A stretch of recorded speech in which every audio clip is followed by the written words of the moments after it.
최근 국내 언론에 소개된 기사에 따르면 일본인이 가장 존경하는 경영자로 이나모리 가즈오 교세라 명예회장이 선정됐다.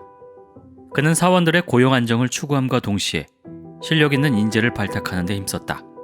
기사에서는 그가 오늘날 중요한 가치로 손꼽히는 지속 가능한 경영을 실현하는 데 앞장섰다고 분석했다.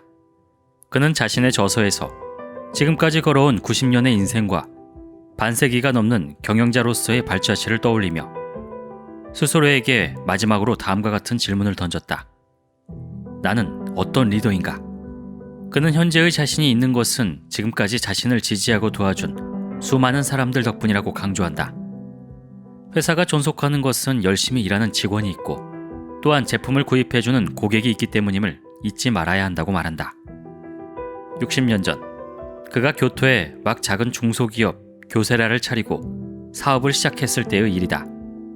당시 그가 운영하는 기업에 처음 주문을 넣은 거래처는 마스시타 전기산업, 바로 우리가 파나소닉으로 알고 있는 대기업이었다. 정기적으로 큰 물량을 주문해줘 그가 운영하는 회사의 매출에는 큰 도움이 됐지만 대기업답게 납품 기준도 까다롭고 일정도 빠듯했다. 그의 기업과 비슷한 규모의 다른 영세한 업체들은 마스시타가 갑질을 하고 있다고 불평불만을 쏟아냈다. 물론 이나모리도 그 고충을 모르는 건 아니었다. 하지만 그는 마스시타에 대한 고마운 마음을 잊지 않으려고 애썼다.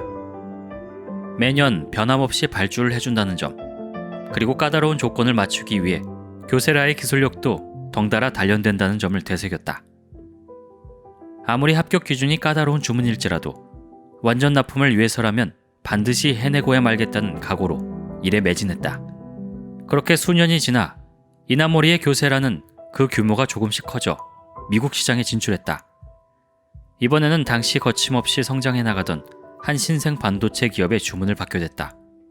마스시타와의 오랜 거래 경험 덕분인지 교세라의 제품은 현지 하청업체 제품보다 월등히 뛰어나다는 평가를 받았고 심지어 가격까지 저렴했다.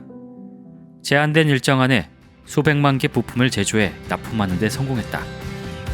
만약 이나모리가 마스시타의 요구를 피했다면 교세라는 글로벌 기업으로 이나모리는 살아있는 경영의 신이라고 불릴 수 있었을까? 그는 책에서 당시의 상황을 이렇게 회고한다. 난관이 없었다면 내가 이토록 치열하게 고민할 수 있었겠는가? 인생의 모든 지혜를 짜내 문제를 해결하려고 몰입할 수 있었겠는가? 이나모리는 연구자 시절부터 절박한 상황에 내몰려 치열하게 고민한 결과를 틈틈이 메모로 남겼다. 경영자가 되어서도 이 습관을 유지하고 있고 이러한 다양한 노트와 메모는 교세라의 기업 철학을 지탱하는 원형이 되었다. 이와 더불어 그는 행운에 대해선 이렇게 말한다. 인생의 길을 잘못 내딛는 원흉이 되는 것은 실패나 좌절이 아니었다.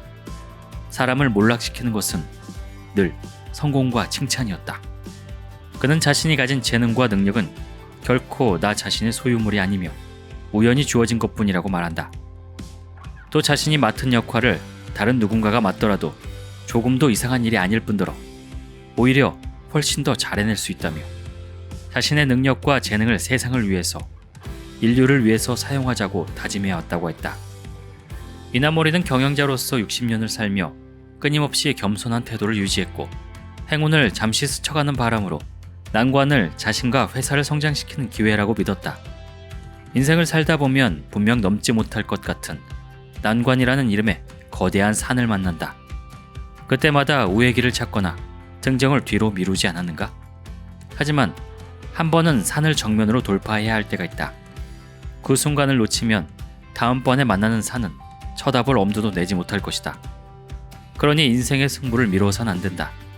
갈수록 각박해지는 경영 환경에서 묵묵히 자신의 철학을 실천했던 이나모리 가즈오처럼 남들이 뭐라고 하든 흔들리지 않는 나만의 인생길을 걸어가길 바란다.